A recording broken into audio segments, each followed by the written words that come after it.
రాష్ట్రంలో విధ్వంసాలు దాడులకు బీఆర్ఎస్ నేతలు ప్లాన్ చేస్తున్నారు.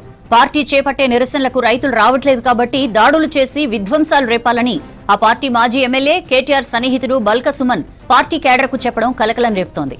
హైదరాబాద్ లో సింగరేణి కార్మిక సంఘం భేటీలో పార్టీ కార్యకర్తలకు సుమన్ విధ్వంసాల గురించి పిలుపునిచ్చాడు. పార్టీ చేసే నిరసనలకు రైతులు రావట్లేదని ఆయనే స్వయంగా చెప్పాడు. అందరూ పార్టీ కార్యకర్తలే ఉంటున్నారని చెప్పాడు సుమన్. సోషల్ మీడియాలో ప్రచారాలు, ప్రెస్ మీట్ల కంటే మిలిటెంట్ దాడులు చేయాలని కార్యకర్తల్ని రెచ్చగొట్టాడు. మందమరిలో సింగరేణి జీఎం ఆఫీస్ ను కాల్ చేయాలని స్వయంగా ప్లాన్ చెప్పాడు సుమన్. హైదరాబాద్ లో సింగరేణి భవన్ ను కాలబెట్టాలని కూడా కార్యకర్తలకు చెప్పాడు. సింగరేణి ప్రాంతంలో రైలు రోకో ముసుగులో రైల్వే లైన్లను కూడా ధ్వంసం చేయాలని టెర్రరిస్టుల పిలుపునిచ్చాడు. విధ్వంసాలకు పైసల గురించి ఆలోచన వద్దని, ఒకసారి చేశాక పైసలు అవే వస్తాయని కార్యకర్తలకు సుమన్ నూరిపోశాడు. ప్రజలు, రైతులు పార్టీకి మద్దతు ఇవ్వట్లేదు కాబట్టి రాష్ట్రంలో విధ్వంసాలకు ప్లాన్ చేస్తున్నట్లు సుమన్ స్వయంగా చెప్పడం సంచలనంగా మారింది. కేసీఆర్ కు కొడుకు లాంటి వాడని చెబుతూ కేటీఆర్ కు అత్యంత సన్నిహితుడిగా పేరున్న సుమన్ విధ్వంసాలకు ప్లాన్ చేయడం సింగరేణి కార్మికుల్లో హాట్ టాపిక్ గా మారింది. రైతులు వస్తున్నారా రోడ్ల మీదకి? నిన్న మా భీమారంలో నేషనల్ హైవే దిగ్బంధించారు మా వాళ్ళు. 5గురే రైతులు వచ్చిర్రు, 60-70 మంది మనోళ్ళు. నిన్న చెన్నూరులో కిష్టంపేట దగ్గర జాతీయ రహదారి మీద కూర్చున్నారు. 4-5గురే రైతులు, మళ్ళీ 100 మంది మనోళ్ళే. సో వస్తలేరు. మిలిటెంట్ యాక్టివిటీ చేయాలి. ముచ్చట్లు ఎప్పుడు కాదు, మీటింగ్లు పెట్టుడు కాదు, సోషల్ మీడియా ప్రెస్ మీట్లకి ఇవి కాదు, మిలిటెంట్ యాక్టివిటీ చేయాలి. పెట్టురి మందమరి డివిజన్లో ప్రోగ్రామ్ పెట్టురి, పోయి మొత్తం జీఎం గారి ఆఫీస్ కాలబెడదాం, పోతే 1 నెల రోజులు జైలుకు. కాబట్టి మిలిటెంట్ యాక్టివిటీ కూడా మీరు సీరియస్గా ప్లాన్ చేయాలి. అవసరమైతే రోజు ఇక్కడ సింగరేణి భవన్ కాలబెట్టురి, మొత్తం అంగడి చేసి పారేరు, ఏముంది?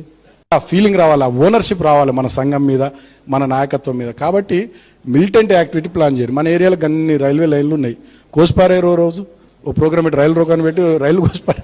సీరియస్ పైసలా? నువ్వు పని చేస్తే పైసలు అవే తండాలు తన్నుకుంటూ వస్తాయి. నువ్వు ఒకటి కాలబెట్టి ఎవడు ఇయ్యడు పైసలు. చూడు, రైతులు వస్తున్నారా రోడ్ల మీదకి? నిన్న మా భీమారంలో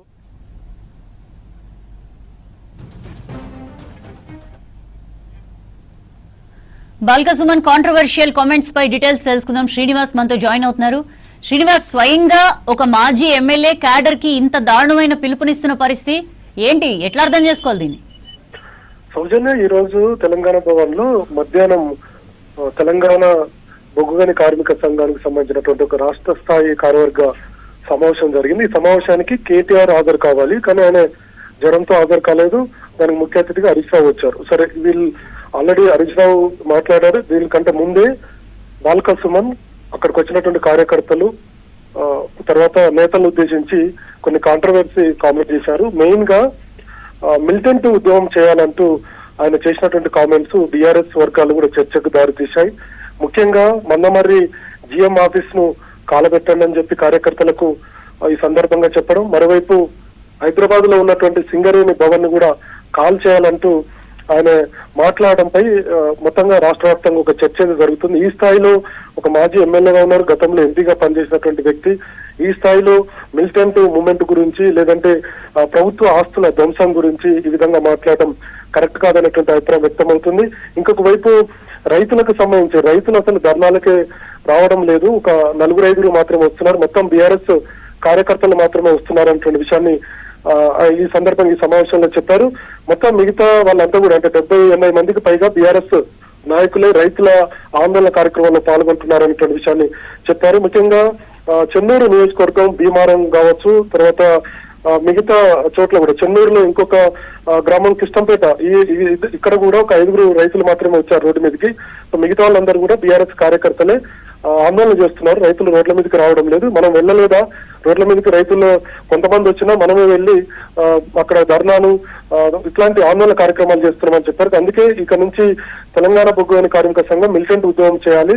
పైసలు ఎందుకు రావో, మీరు ముఖ్యంగా రైల్వే లైన్లను తగలబెట్టండి, మందమరి ఆ ప్రాంతాల్లో ఉన్నటువంటి రైల్వే లైన్లను, అట్లనే హైదరాబాద్ లో ఉన్నటువంటి సింగరేణి భవన్ ని కాల్చండి.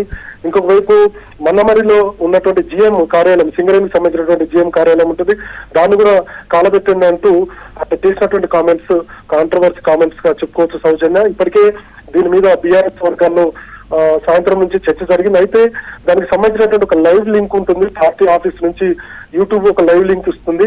సో వెంటనే కాంట్రవర్సీ కామెంట్స్ సుమన్ చేయడంతో ఇది పార్టీకి నష్టం అని చెప్పి భావించినటువంటి పార్టీ మొత్తం ఆ లైవ్ లింక్ ను కూడా యూట్యూబ్ నుంచి తొలగించినటువంటి పరిస్థితి ఉంది.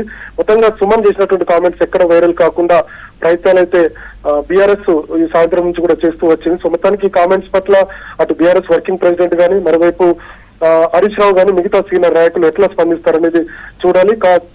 బాల్క సుమన్ చేసినటువంటి కామెంట్స్ మాత్రం ఖచ్చితంగా ఇది వివాదాస్పదమైనటువంటి కామెంట్స్. ఖచ్చితంగా దీని మీద బీఆర్ఎస్ ఒక క్లారిటీ, ఒక సమాధానం అయితే ఇచ్చుకోవాల్సినటువంటి పరిస్థితి ఉంది.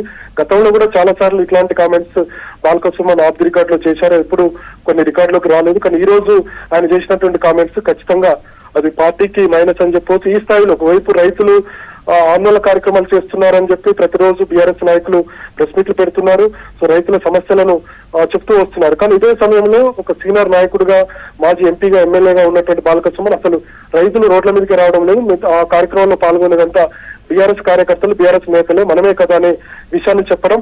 ఇంకొక వైపు బొగ్గుగని కార్మిక సంఘానికి సంబంధించినటువంటి ఈ మధ్య కాలంలో కొంత యాక్టివిటీ తగ్గింది. బొగ్గుగని కార్మిక సంఘం కొంత బీఆర్ఎస్ అనుబంధంగా ఉన్నటువంటి ఈ సంఘం కార్యకలాపాలు తగ్గాయి. దీంతో ఎట్లయినా కొంత రాష్ట్రంలో మరి ఒకసారి గతంలో ఉన్నంత బలంగా ఉండాలన్నట్టు ఉన్న ఉద్దేశంతో ఇట్లాంటి కామెంట్స్ చేసినట్టుగా మనం అర్థం చేసుకోవచ్చు. ముఖ్యంగా సింగరేణి భవన్ ను కాలబెట్టాలని చెప్పడం, జీఎం కార్యాలయాన్ని కాలబెట్టాలని చెప్పడం. దీనికి ఈ సందర్భంగా ఆయన మాట్లాడేటప్పుడు కూడా అక్కడ ఉన్నటువంటి కార్మికులు మనకు డబ్బులు ఎలా వస్తాయి, ఏం చేయాలి అనేటువంటి విషయాన్ని కూడా వాళ్ళు ఈ సందర్భంగా బాల్క సుమన్ ప్రశ్నించారు. సో అప్పుడు మీరైతే కాలబెట్టండి, డబ్బులు ఎందుకు రావో ఎవడివ్వడో చూద్దామంటూ ఆయన చేసినటువంటి కామెంట్స్ వివాదాస్పదంగా మారాయి. సో ఈ స్థాయిలో ఒక నాయకుడిగా, మాజీ ప్రజాప్రతినిధిగా ఉండి ఈ స్థాయిలో కామెంట్ చేయడం ఇప్పుడు బీఆర్ఎస్ వర్కింగ్ ప్రెసిడెంట్ కేటీఆర్ గానీ, లేదంటే కేసీఆర్ గానీ, మిగతా నాయకులు అయితే ఖచ్చితంగా స్పందించాల్సినటువంటి పరిస్థితి వచ్చింది. మరి ఆయన ఇప్పుడు మిగతా నాయకులు అంటే సీనియర్ నాయకులు బాల్క సుమన్ కామెంట్స్ మీద ఎలా రియాక్ట్ అవుతారో చూడాలి. సుమన్ మాట్లాడుతున్నప్పుడు అక్కడ పెద్దలు ఎవరున్నారు? పార్టీ నాయకులు హరీష్ రావు అక్కడ ఉండేనా? ఎవరున్నారు కీలక నాయకులు అక్కడ డయాస్ పైన గానీ కింద గానీ? మాజీ ప్రజాప్రతినిధులు అందరూ ఉన్నారు. అప్పటికి ఇంకా హరీష్ రావు కాసేపట్లో సమావేశానికి హాజరు కావాల్సింది. అంతకు ముందు ఇందిరా పార్క్ దగ్గర లంబాడి హక్కుల పోరాట సమితికి సంబంధించినటువంటి ఒక కార్యక్రమం ఉంటే హరీష్ రావు 1 గంటకు ఆ సమయానికి అక్కడికి వెళ్లారు. అక్కడ మాట్లాడిన తర్వాత హరీష్ రావు వచ్చే లోపే ఈ బాల్క సుమన్ కామెంట్ చేశారు. అయితే బాల్క సుమన్ మాట్లాడేటువంటి సమయంలో చాలా మంది నాయకులు ఉన్నారు. ముఖ్యంగా మంచిర్యాలకు సంబంధించినటువంటి మాజీ ఎమ్మెల్యే కావచ్చు, లేదంటే బెల్లంపల్లికి సంబంధించినటువంటి మాజీ ఎమ్మెల్యే, ఇతర మాజీ ఎమ్మెల్యేలు, పినపాక సంబంధించినటువంటి మాజీ ఎమ్మెల్యే, వీళ్ళందరూ కూడా నాయకులందరూ కూడా ఉన్నారు. చాలా మంది సీనియర్ నాయకులు ఉన్నారు. బొగ్గుగని కార్మిక సంఘానికి సంబంధించినటువంటి నాయకులందరూ కూడా ఉన్నారు. వీళ్ళ ముందే ఆయన కామెంట్ చేశారు. ఆ కామెంట్స్ చేశారన్నటువంటి విషయాన్ని తెలుసుకున్నటువంటి పార్టీ యూట్యూబ్ లో ఉన్నటువంటి ఆయన ఫీడ్ అంటే ఆ లైవ్ లింక్ ను కూడా మొత్తం కూడా తొలగించింది. ఇది పార్టీకి నష్టం అని చెప్పి భావించి ఉండొచ్చు. అందుకే ఆ ఫీడ్ ను కూడా మొత్తం కూడా తొలగించడం కనుక ఖచ్చితంగా బాల్క సుమన్ చేసినటువంటి కామెంట్స్ కు పూర్తి స్థాయిలో పార్టీకి నష్టం చేకూర్చేటువంటి అవకాశాలు ఎక్కువగా ఉన్నాయి కాబట్టి వాటిని తొలగించినట్టుగా అయితే తెలిసింది. తెలంగాణ భవన్ వర్గాల అడిగినప్పుడు కూడా ఈ లైవ్ లింక్ ను లేదంటే యూట్యూబ్ లో ఆయన మాట్లాడినటువంటి విషయాన్ని ఎందుకు తీసేసారు అనే విషయాన్ని కూడా వాళ్ళకు కూడా మాకు కూడా క్లారిటీ లేదని చెప్పారు. సో మొత్తానికి నాయకులు అయితే అందరు ఉన్నారు, ప్రతినిధులు, ఇతర నాయకులు వాళ్ళందరూ కూడా బాల్క సుమన్ కామెంట్స్ ను తప్పు పెట్టారు. నేను కొంతమంది నాయకులతో కూడా మాజీ ఎమ్మెల్యేతో మాట్లాడినప్పుడు ఈ అంశాన్ని కూడా వాళ్ళు చెప్పారు. మిలిటెంట్ ఉద్యమం ఇట్లాంటి సందర్భంలో ఒక ప్రతిపక్ష పార్టీగా ఉన్నటువంటి సమయంలో ఇట్లాంటి కామెంట్స్ పార్టీకి నష్టం చేకూరుస్తాయన్నటువంటి విషయాన్ని కూడా ఆయన చెప్పారు. గతంలో చెన్నూరులో జరిగినటువంటి చాలా కార్యక్రమాల్లో కూడా ఇట్లాంటి కామెంట్ చేశారు. గతంలో మనం చూసాం. ఎన్నికల సందర్భంగా కూడా బాల్క సుమన్ చేసినటువంటి కామెంట్స్ ను ఈ సందర్భంగా మనం గుర్తు చేసుకోవాలి. ఆయన గతంలో పోలీసుల మీద దాడులు కావచ్చు, లేదంటే ఆయన సంగారెడ్డి జైలుకు వెళ్ళినటువంటి విషయాలు కావచ్చు, ఇట్లాంటి కామెంట్స్ చేశారు కాబట్టి అప్పుడు పోలీసులు కేసు నమోదు చేసి ఆయన జైలుకు పంపించారని చెప్పి మనం చెప్పుకోవచ్చు. సో మొత్తానికి బీఆర్ఎస్ పార్టీ ఎట్లా రియాక్ట్ అవుతుంది, కేటీఆర్ గానీ, కేసీఆర్ గానీ, హరీష్ రావు గానీ బాల్క సుమన్ కామెంట్స్ ఎట్లా తీసుకుంటారు, వాళ్ళు ఎట్లా రియాక్ట్ అవుతారు, పార్టీకి నష్టం చేకూరుస్తుంది అనేది ఒక సెకండరీ ఆస్పెక్ట్. బట్ ఓవరాల్ గా రాష్ట్రంలో విధ్వంసాలకు ప్లాన్ చేయడం అనేది చాలా సీరియస్ ఇష్యూ. మరి ప్రభుత్వం దీని మీద ఎట్లా స్పందిస్తుందో we have to wait. Thank you Srinivas. ఒకసారి బాల్క సుమన్ ఏం మాట్లాడారో చూద్దాం. రైతులు వస్తున్నారా రోడ్ల మీదకి? నిన్న మా భీమారంలో నేషనల్ హైవే దిగ్బంధించారు మా వాళ్ళు. 5 రైతులు వచ్చిర్రు, 60-70 మంది మనోళ్ళు. నిన్న చెన్నూరులో కిష్టంపేట దగ్గర జాతీయ రహదారి మీద కూర్చున్నారు. 4-5 రైతులు, మళ్ళీ 100 మంది మనోళ్ళే. సో వస్తలేరు. మిలిటెంట్ యాక్టివిటీ చేయాలి. ముచ్చట్లు ఎప్పుడు కాదు, మీటింగ్లు పెట్టుడు కాదు, సోషల్ మీడియా ప్రెస్ మీట్లకి ఇవి కాదు, మిలిటెంట్ యాక్టివిటీ చేయాలి. పెట్టురి మందవారి డివిజన్లో ప్రోగ్రామ్ పెట్టురి, పోయి మొత్తం జీఎం గారి ఆఫీస్ కాల పెడదాం, పోతే 1 నెల రోజులు జైలుకు. కాబట్టి మిలిటెంట్ యాక్టివిటీ కూడా మీరు సీరియస్గా ప్లాన్ చేయాలి. అవసరమైతే రోజు ఇక్కడ సింగరేణి భవన్ అని కాల పెట్టురి, మొత్తం అంగడి చేసి పారేరు, ఏముంది. ఆ ఫీలింగ్ రావాలి, ఆ ఓనర్షిప్ రావాలి మన సంఘం మీద, మన నాయకత్వం మీద. కాబట్టి మిలిటెంట్ యాక్టివిటీ ప్లాన్ చేయరు. మన ఏరియాలో అన్ని రైల్వే లైన్లు ఉన్నాయి, కోసిపారేరు రోజు ఓ ప్రోగ్రామ్ పెట్టి రైలు రోకాన్ని పెట్టి రైలు కోసిపారే. సీరియస్ పైసలా? నువ్వు పని చేస్తే పైసలు అవే తండాలు తన్నుకుంటూ వస్తాయి. నువ్వు ఒకటి కాలబెట్టి ఎవడు ఇయ్యడం పైసలు చూడు. రైతులు వస్తున్నారా రోడ్ల మీదకి? నిన్న మా భీమారంలో నేషనల్ హైవే దిగ్బంధించారు మా వాళ్ళు. 5 రైతులు వచ్చిర్రు, 60-70 మంది మనోళ్ళు. నిన్న చెన్నూరులో కిష్టంపేట దగ్గర జాతీయ రహదారి మీద కూర్చున్నారు. 4-5 రైతులు, మళ్ళీ 100 మంది మనోళ్ళే. సో వస్తలేరు. మిలిటెంట్ యాక్టివిటీ చేయాలి. ముచ్చట్లు ఎప్పుడు కాదు, మీటింగ్లు పెట్టుడు కాదు, సోషల్ మీడియా ప్రెస్ మీట్లకి ఇవి కాదు, మిలిటెంట్ యాక్టివిటీ చేయాలి. పెట్టురి మందవారి డివిజన్లో ప్రోగ్రామ్ పెట్టురి, పోయి మొత్తం జీఎం గారి ఆఫీస్ కాల పెడదాం, పోతే 1 నెల రోజులు జైలుకు. కాబట్టి మిలిటెంట్ యాక్టివిటీ కూడా మీరు సీరియస్గా ప్లాన్ చేయాలి. అవసరమైతే రోజు ఇక్కడ సింగరేణి భవన్ అని కాల పెట్టురి, మొత్తం అంగడి చేసి పారేరు, ఏముంది. ఆ ఫీలింగ్ రావాలి, ఆ ఓనర్షిప్ రావాలి మన సంఘం మీద, మన నాయకత్వం మీద. కాబట్టి మిలిటెంట్ యాక్టివిటీ ప్లాన్ చేయరు. మన ఏరియాలో అన్ని రైల్వే లైన్లు ఉన్నాయి, కోసిపారేరు రోజు ఓ ప్రోగ్రామ్ పెట్టి రైలు రోకాన్ని పెట్టి రైలు కోసిపారే.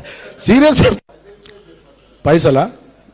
నువ్వు పని చేస్తే పైసలు అవే తండాలు తన్నుకుంటూ వస్తాయి. నువ్వు ఒకటి కాలబెట్టి ఎవడు ఇయ్యడం పైసలు చూడు.